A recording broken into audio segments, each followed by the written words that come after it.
Take a seat and welcome to the sit down.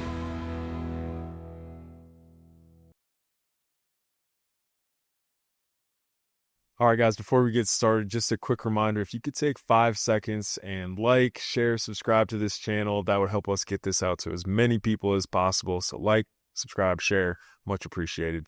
Now let's get into the sit down. All right, well, welcome to episode 8 of the sit down. We are back after a little bit of a break from recording last episode 7, with my mom, aka Katie.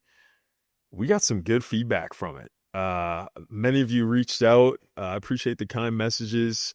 And I just want to take a few minutes at the beginning of this episode and just recap a little bit of what all went down in episode 7, because there was a lot there. 2 some hours of content. Definitely the longest amount of content that we've had. But I think it was packed full. And so I just wanted to go over some of my favorite parts, some of the things I took away. Number 1 was the rat story. A lot of people like the rat story. So if you guys listen to episode 1, the rat story at the hockey game, got a lot of comments on that. But hey, disclaimer from my mom, she wasn't part of it. She just might have been the mastermind behind it. So I thought that story was really fun. I think one of the big... Well, two of the big takeaways I got from my mom's story. Obviously, I know her very well, but I hope you guys took this too. It actually came at the very end. And when I just asked her what is an overcomer, she kept it really simple. And she just said, just keep going. Mike, just keep going. No matter what, take the next step. Get to the next day. If you can't get to the next day, get to the next hour. Just keep going. I think that's a really good lesson of, man, whatever you got going on, if you just keep going and you keep pounding at the rock, eventually that thing breaks. I think the second big talking point or lesson that I took from episode 7 with my mom was she was able to turn her initial struggle into now a strength. And I don't know if you guys caught it, but being pregnant at 18 and having a kid, going to college, being a parent really from 18 on, her entire adult life, she's now mentoring people that were in the same situation she was in when she was 18. And she goes to the pregnancy center and helps mentor young women. And that's just a beautiful example of using something that maybe was really hard and maybe it wasn't planned in your life, but then turning it into, okay, this is how I did it. I'm going to now help somebody else that's going through the same thing. And it doesn't need to be, pregnancy. It can be in any aspect of your life. Man, if you can take something that's really hard, for instance, my situation, having a mobility issue, and now I can turn it around and help other people with mobility issues of, hey, this is what I do. Maybe it could work for you too. Be an encourager to those people. I don't know if you're going to find much more fulfilling things in life. So that was a great lesson. I hope you guys caught it in her story. There was lots of good stories though. Lots of good laughs. The Blake Shelton story is one of my favorite. Man, Tim McGraw, all those good stuff. Garrett, Anna, did you guys have a favorite story from episode 7? Favorite lesson, something you took from it? My favorite was her part of the story of your injury. Yeah. Part 3. Yeah. Part 3 was powerful. Hearing the perspective from the mother's side, from my accident, I think we need to start speaking on it and doing some talks to live audiences, because I think that could be really powerful. But I completely agree with you. Episode 7, part 3, we're going to have some awesome guests on here going forward. I don't know if we're going to have a more powerful, impactful episode than that one. It's going to be really hard to beat, because that episode was powerful. Some powerful words. I get emotional even talking about it. She got me in tears. I mean, that's tough to do. So that's good stuff. Anna, did you have something? Mine was the story of how her and Nathan met. Yeah. How my mom and my dad met is absurd. Meeting on an airplane, that's like literally what you hear out of movies.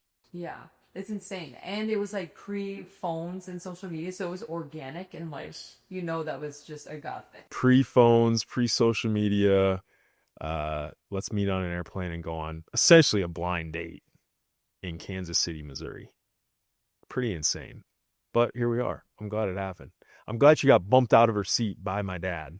Bumped out of first class by my dad and ended up on a date. Pretty cool. So episode 7 was awesome. I just want to thank my mom again for taking the time to sit down and get vulnerable. And I know, I don't just hope, I know it made an impact on some people. So we got Andy. Just a shout out to little Andy in the back. If you hear some joyful cries of just playing, that's just Andy. It's just little Andy. So we are a all-inclusive podcast. All ages welcome. And so Andy's joining us in the back, helping out with the cameras. Just as we're recording this, I think yesterday was actually the first day of fall. And so fall season has officially arrived. In North Dakota, it probably arrived a few weeks ago. But this is the first day, first week of fall. And man, if we look outside, I'm looking out the windows right now. The leaves are starting to turn. At night, you can kind of feel a crisp in the air. Harvest is in full swing for all the farmers in the area. Football season is off and running. Friday night lights, Saturday afternoons, cheering on your college team. Sunday afternoons are cheering on your NFL team. Skol Vikes, Carson Wentz playing for the Vikes. As of now, I think he's 1-0. By the time you're hearing this, I hope he's 2-0. But yeah, man, fall is in full swing. I thought it'd be kind of fun just to talk a little bit about fall activities. And so I want Garrett to, bring the baby. I want Garrett to come up and we're going to have a little draft. When I was younger, my favorite thing to do in the car was to have drafts, and we would draft our favorite blank Thanksgiving Day meal, Christmas traditions, all these different things. So I want to do a little draft with Garrett today, and we are going to do favorite fall activities. So how this is going to work is we're going to do back and forth, just snake style draft here. We're going to do favorite fall activities, top 4. Each of us give our top 4. Yep. We can't have any duplicates. Okay. Garrett, being the gentleman that I am, I'm giving you and Andy first pick. Go ahead. That's a lot of pressure. Yes. Um, You don't even have the decency to give Andy, the woman, the first pick. what do you think, Andy? Come on, girls first, Andy. Shout out. I already know what she's gonna say. She's gonna say trick or treating. Trick or treating. Ooh, Halloween. No brainer. Okay. You're a big Halloween guy, huh? The big Halloween guy. As I get older, I don't have any kids, but carving pumpkins becomes much more fun. I didn't usually have the patience for it, but I do enjoy carving pumpkins. Yeah. That is not going to be my pick, though. I am going to say tailgating. Just That's up. Tailoring to the audience. Hey, know your audience. Tailgating. And that comes with everything. The food, the people, the smells, the sound, the weather. Okay. A crisp 65 degrees, sun is shining, the band playing in the background. Your guys over here are maybe playing some games. You know what I'm talking about? Some bags. Yep. By the way, it's bags. It's not cornhole. It's bags. For all those out there. So we can have an argument about this. I will debate you. It's bags. In Iowa, it can be cornhole. In North Dakota, it's bags. All right. Second pick. Go ahead. Friday Night Lights. Wow. Great pick. You said he took tailgating. I'm gonna appease my audience as well. Let me take Friday Night Lights. Yep. Okay. Friday Night Lights off. I'm going to take going to the pumpkin patch. That was gonna be mine. Yeah. I'm not just limiting it to trick or treat. I'm talking corn maze. I'm talking hot chocolate, everything. Picking out the pumpkins. Yep. All right. I'm gonna go. A movie marathon, specifically Harry Potter. Wow. Okay. Are you a Harry Potter nerd? I'm a big Harry Potter. Love it. Yes, love Harry Potter. Yes. I actually love Harry Potter too. I read all the books when I was younger. I read the 7th book 3 times. You want to talk about nerdy? I read it 3 times. I will say, though, for the audience, if you don't like Harry Potter, pick any of your favorite fall classics. And Charlie Brown. Yep. Charlie Brown, classic.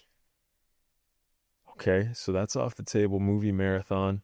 Actually, I'm going to pick one. It's on the top of my head. I will throw a picture up because I just got done doing it with my girlfriend. Apple picking. Go and talk about a great date. If you're looking for a good date in late September, take your girl apple picking. That's a tough one to beat. That is tough to beat. Yeah. I was debating between that and a movie marathon. Mm-hmm. So now I've taken 2 of your picks. Yeah. Great minds. Last pick. Let's see. I'm going to go. This is tough. I'm going to go college basketball because college basketball starts in the fall. You are, says the former college basketball player and coach. Yep. Okay. I completely disagree with you. I think that's by far your worst pick, by the way. That's why it's number 4. And I get to tell you that because I'm one of your good friends. But fall is college football season. I played college basketball. I couldn't do 2 footballs. I wasn't going to say Saturday football. That's fair. Okay, last favorite fall activity. It fits. It's really the end of fall, but it fits within fall. Thanksgiving weekend. Ooh. I mean, that's tough. Thanksgiving weekend, just the whole thing. I'm not talking just Thanksgiving Day. I'm talking Thursday, and then you go right into Black Friday, and then you got that Saturday is just all about football, family. You finish it up with a little Thanksgiving church on that Sunday. Oh my goodness. How was that not one of the top 2 picks? I don't know. We missed on that. We did miss. What a cleanup for number 4. All right, so Anna, let's see if we can put our teams up on the screen so that people can see them. Pause your screen right now, look at the teams, and let us know maybe in the comments or respond what your favorite fall activities are. These are ours right now. So welcome to fall. North Dakota fall is awesome. It's like the greatest trick and treat. It's like the greatest treat, but it's also tricking us because it's like, oh wait, here comes winter. Yep. But fall in North Dakota. Thanks, Gary. Yeah, absolutely. Last episode we talked about something good being mini Alani's. So this is the unofficial, I don't even know if I can call them my sponsor yet because they have no affiliation with this podcast, but I want them to. So Alani, if you're watching this, please reach out to me. I drink way too much of these, and I would love to start giving you guys some credit for this success. So Alani's, just listen to this. If this doesn't just, oh my goodness. That doesn't put the hair on the back of your neck straight up. I don't know what will. Let me get a little sip. Cherry slush. Brought to you by Alani. All right, let's get into it, man. I want to talk a little bit about my past week, and I went back home for homecoming. Went back to Grand Forks for homecoming weekend, and I got to get honored with some really, really cool people at the Alumni Awards. And I want to talk a little bit about what I spoke at. Spoke about at the awards ceremony, and some of the things that I took from UND and that I shared with the audience there. But I also want to take a couple of the other people and what they talked about and share it with you all, because I felt inspired. I left there a different person than when I walked in. And it's still sticking with me, some of these lessons that I heard that they took that I want to implement into my life. And so I just want to talk a little bit about homecoming weekend. The remarks at the Alumni Awards, 400 some people. The UND alumni Association Foundation, amazing. They do an amazing job with the connection that they form. And we talk a lot about connection on this podcast. And the UND alumni connection is remarkable to see. It really is a strong, tight-knit community. I brought my diploma, and Anna, will have you throw a picture up of some of the pictures from this event. But I brought my diploma because really that diploma is what connected a lot of people in the room at this event. You know, we were graduates of the University of North Dakota. We went to UND, and that's something that it shows how we're connected. But that diploma, it didn't really show the journey to how we got it, right? It shows the destination, but it didn't show how we got there. And so I touched on a few of the things in my journey that helped me get to that diploma. And I wanted to share a couple of them with you here today on the pod. One of the first ones that I mentioned in my remarks was from a guest lecturer, and it was at the end of my tenure at UND. Might have been even in my last year. And the guy came in and he had a management role in a company that really wasn't involved with any sort of engineering. He was in a management role, but he really wasn't using his engineering degree. And I remember thinking to myself, why are they bringing in this guy to talk about, you know, careers in engineering when he's not even using his degree? And he said something really profound that day that stuck with me. He said, an engineering degree is the best first degree anybody could ever get, because engineers, they go on to law school, they go to medical school, they become business owners, they become entrepreneurs, all these things. Because really, what an engineering degree teaches you is how to problem solve. It's critical thinking. And it dawned on me in that moment, like, engineering is really just preparing you to be a problem solver down the road. Whether that be mechanical, chemical, civil, it doesn't matter. An engineer, at the base root of it, is a problem solver. And that opened up so many doors for me, because I felt like I was on this path of, oh, I'm going to need to be a mechanical engineer. I'm going to need to do this. I'm going to be in manufacturing, la-di-da-di-da. And for me, it opened the door of like, hey, you can go do anything you want with this degree, because we've set the root of you're a problem solver. And so that was something that I took from UND, from a guest lecturer. Didn't even work at UND. Couldn't tell you his name, but it opened my eyes that we're preparing you to go and be a problem solver in the world. And that was a big unlocking of my brain. One of the things that I really took from UND was a lesson that I took from one of my favorite professors named Dr. Joel Ness. He taught like the core engineering classes, statics, dynamics, mechanics of material. Dr. Ness, he's a farmer on the Minnesota side of the river. So he and I, we could connect on a lot of things, just a normal, regular dude that happened to be a genius. And I remember he had this message one time at the beginning of class, and we looked at this catastrophe that had happened in Florida, and this pedestrian bridge that was under construction had fallen, and it had killed people that were underneath it.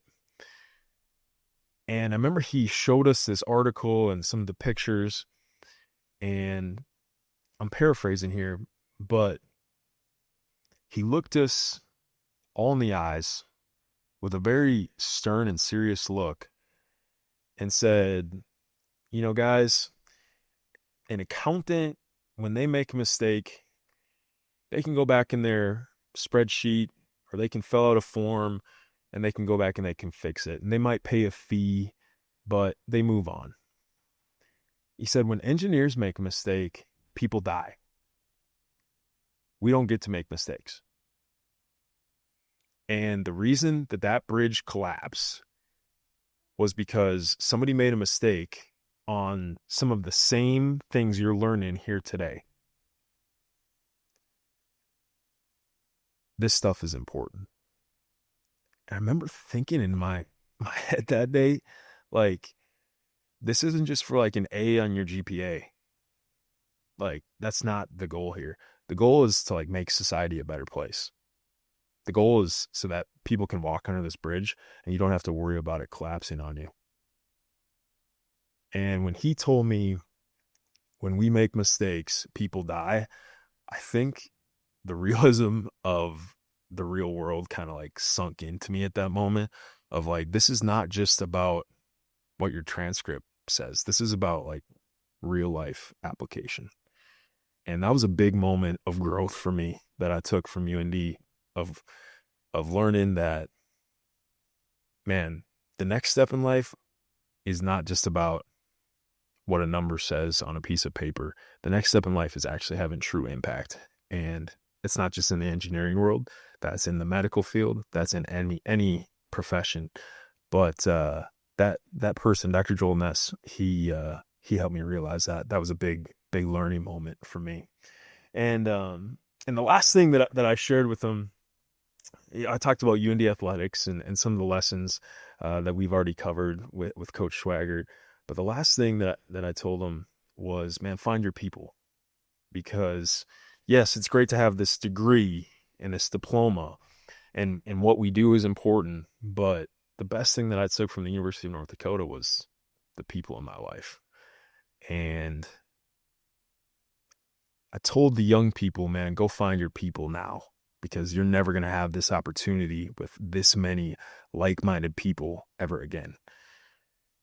I said, find your people. And then I close with a story that I want to tell here today about the leader of the institution, President Armacost. And when I got hurt down in Colorado, I just got out of the ICU. I think it was probably day 5 after my accident, day 5 or 6. And President Armacost had just been named the new president at UND. He wasn't going to start for another 6 months, but he'd just been named it. And about day 5 or day 6, he walked into my room at the hospital in Colorado and came and visited me and checked in on me. And we had a great talk. And he told me later that he just felt like if he was going to be president at North Dakota, he needed to care about students at North Dakota. And I was one of those people. So I was the first student that he met. And it was in a hospital room in Colorado. And that meant a lot to me. I think you see people's true character in times of struggle and trial. And he drove over an hour on one of his off days. He was working at the Air Force Academy to come visit a kid that he didn't know in a position that he wasn't going to be starting for another 6 months, just to make sure I was all right. And if you go on the UND website, and we'll put a screenshot up of this so that you can see it, but the leadership philosophy for President Andy Armacost, he's got 5 points there. Point number 1 is love your people and care for them. And you saw it on display when he walked into my hospital room that day. He didn't even know who I was, but he knew that I was his people now. And he loved on me. He took care of me that day, and it's never ended. We have a great relationship still to this day. But that's what I want to share with you. Like, if you're going to college right now, and even if you're past that phase of life, and find your people, and once you find them, love them, care for them. That is the greatest thing that you will take from your college experience.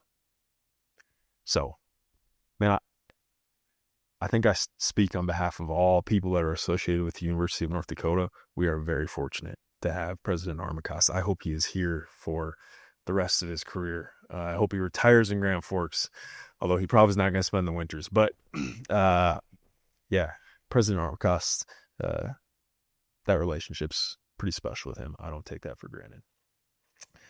You know, there was a lot of great things that I took from the other award recipients. It's just some amazing people. One of them being Dave Hackstall, Many people know that name.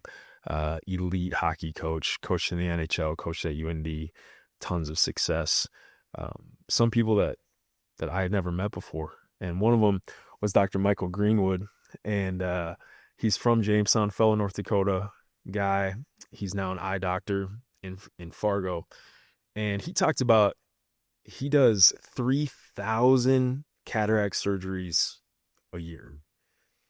And he said, I do about 10 movements over and over and over and over and over every surgery. And he said, the key to my success and how my career has grown was I just decided that I was going to do boring better.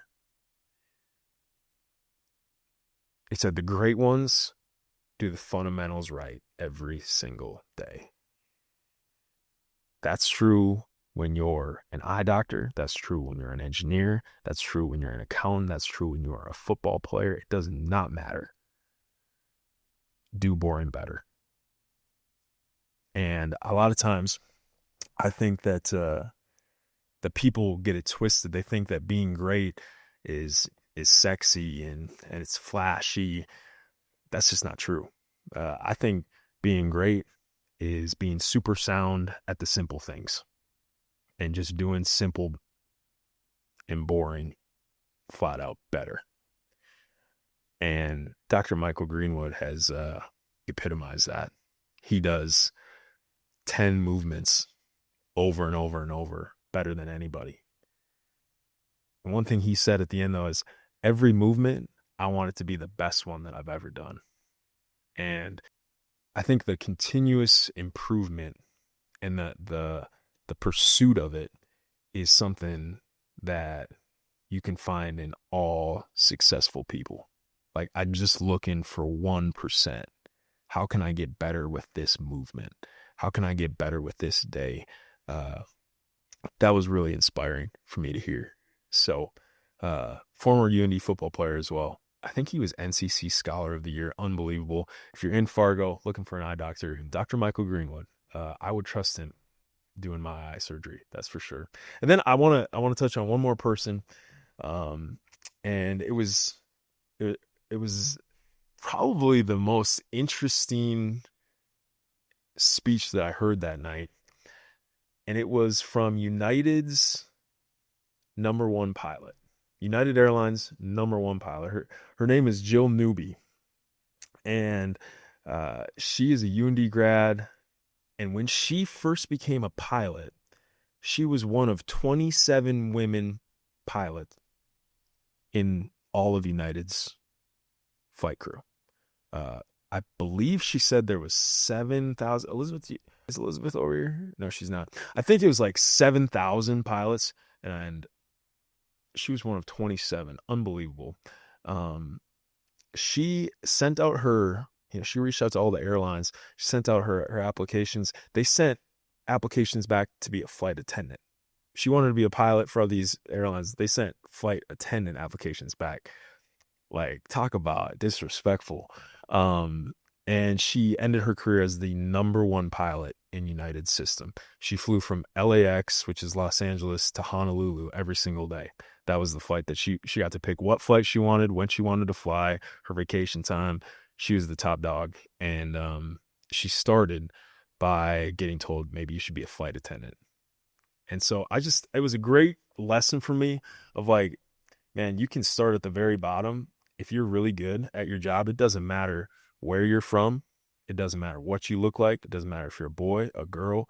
Like, if you're good, you will ascend. You treat people the right way. You show up. You continually do your best and do your thing at a high level. Like, eventually you can be the number one pilot in the country. That's cool for me, coming from the University of North Dakota. So yeah, I was inspired. I left there thinking to myself, like, man, when you're around successful people, you get inspired to be more successful. And I left there thinking to myself, like, I want to get after it. I want to keep going because I see this success that people can come, and they came from the same place that I am coming from. And I left there with a new energy to go get after it. So Dr. Michael Greenwood, Jill Newby, I appreciate you inspired me that day. And I would just encourage some of the listeners, like, what is the group in your life? What is the community that you have that is inspiring you on a daily basis? And I would encourage you, are you getting an alumni magazine? Like, are you staying connected with your college? Are you part of association of people that are in the same profession as you? Are you part of your church group? Are you serving on boards? Like, what is your community that you're seeing success in other people? Who is inspiring you on a daily basis?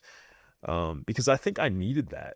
Like, I think sometimes I get so caught up in my daily tasks and what I'm doing in my business and on our farm and what are we building? What are we doing in our houses? That sometimes I think we lose sight of like what's going on all around us. And it's important to get involved with people that inspire you and be around other successful people, even if it's not the same thing that you're doing. Man, I was inspired by a pilot. I was inspired by a doctor. And so I just challenge you and search somebody out. Like, look for somebody in your life. Look for somebody in your region. It doesn't matter if you know them or not. That's like, you know what? If that person can do it, I can do it too. And I think you're going to start seeing a little bit pep in your step, maybe a little bit extra grease on the wheels for the wheeled athletes out there. But man, I just left that event with a newfound passion and vigor because of the people that I was surrounded by. So, man, get involved with something. I don't know what that is, but get involved with something. Don't spend your Friday, Saturday, Sunday, Monday, whatever days off just sitting on your couch by yourself alone. Go do life with people and be inspired, and in return inspire others. So that's what I got. I want to close with something though that we brought up a couple episodes ago. It's one of my favorite games. And it is called the geography game. And I take a lot of pride in this game. This is one of the games that my mom and I used to play. Back then it was called the map game because we had maps. We didn't have iPhones with Google Maps and Apple Maps, all these things. But the geography game is very simple. I try and guess a city that the other person has thought of. There's a couple rules. The city has to be over 100,000 people. I only get 10 questions to ask. They all have to be yes or no questions. And to keep this fair, G is going to be the other person I'm playing with, but he's going to show the city to you guys so that there's no like preconceived thing that we're cheating somehow. I would never. I'm here to beat Garrett. So he's trying to stump me. I'm going to guess what city it is in 10 questions. So, Garrett, go ahead, show. Are we able to get this? We got the city. Focus it in. Got it. Okay. All right. So, Garrett, I got 10 questions. We're going to keep track of it here. This is the geography game. I hope you guys see if you got whose team you going to be on. You cheering for me or you cheering for Garrett? I don't know. All right, Garrett. First question that I've got for you, is this city west of the Mississippi River? Dude, I don't know. Oh my goodness, he says I don't know. Okay, so this is one of the huge advantages of having a phone is that we get to look at the map. It's not. All right, so it's east of the Mississippi. Correct? Correct. Okay. My next question is it south of the Mason-Dixon line? No. It is not south of the Mason-Dixon line. So it's northern. So now think of what we're doing here. If we're in the northeast section of the United States. My next question is this city in a coastal state? Like, does this state that the city is in, does it touch part of the Atlantic Ocean? No. Okay. So that takes away a lot of those Eastern. So now we're looking in Midwest. I'm thinking Midwest. I'm going to say, would this state that the city is in, would this state be considered Midwest? Yeah. Okay, so now we're okay. What am I? We're 4 questions in. So now we got to find a state, and then we can start pinpointing cities.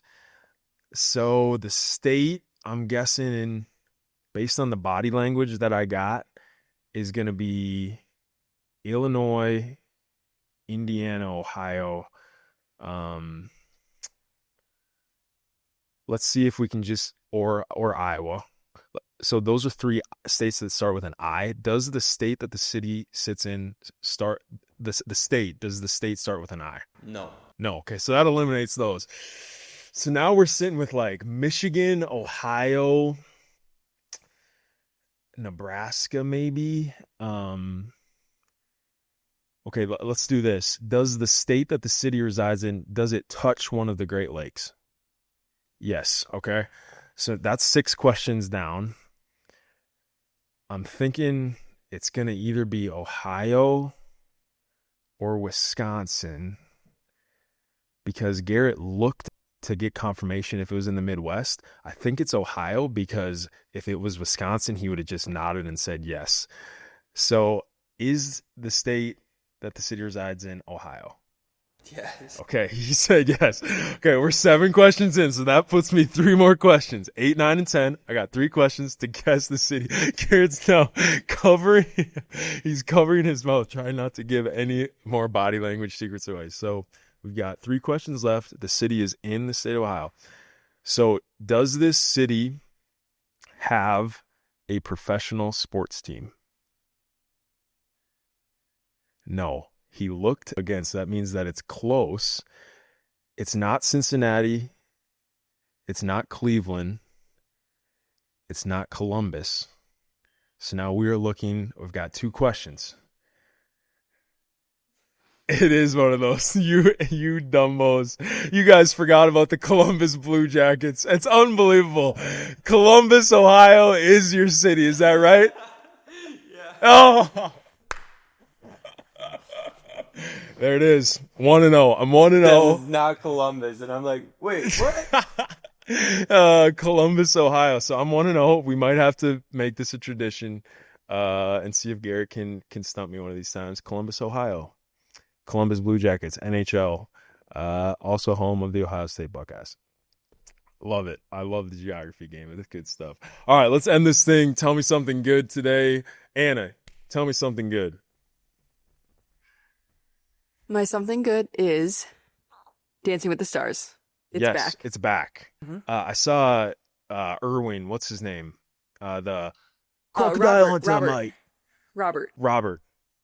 Is that his name or is that his dad's name? Robert, I think, is his name. The son's name. His dad was Steve. Yes. Yeah. Robert crushed his first dance. His was awesome. I saw that. Are you a fan? I just saw it on social media. Okay. But I might have to start watching. So Dancing with the Stars is back. Garrett, tell me something good. Mini golf. Mini golf, just flat out. Yeah, Anna and I went mini golfing yesterday. Okay. Thunder Road. And Love Fargo. mini golf. I saw the front pack with Andy. Yep. It worked pretty well. You able to get some? Did not work well. We'll flash a picture. Okay. Yeah, need that mini golf. I do enjoy some good mini golf. My something good, mini Blackstones. Tailgated with it for the first time this past weekend. Was awesome. Just, you can load it up literally like in a briefcase. And so mini Blackstones, I think, are awesome. And I'm throwing that. Let's throw a picture of a mini Blackstone. Just a guy's tool, just sick. So mini Blackstones is my something good. All right, guys, we'll be back in a couple weeks with our next guest. Pretty excited about this next guest. Should be pretty fun to have him on. Above the fun, though, he's got a powerful story that I don't think a ton of people have seen, and I think it's going to have a huge impact. So can't wait to share that with you guys. We'll see you in a couple weeks. And, yeah, thanks for coming to sit down with us. Take care, guys.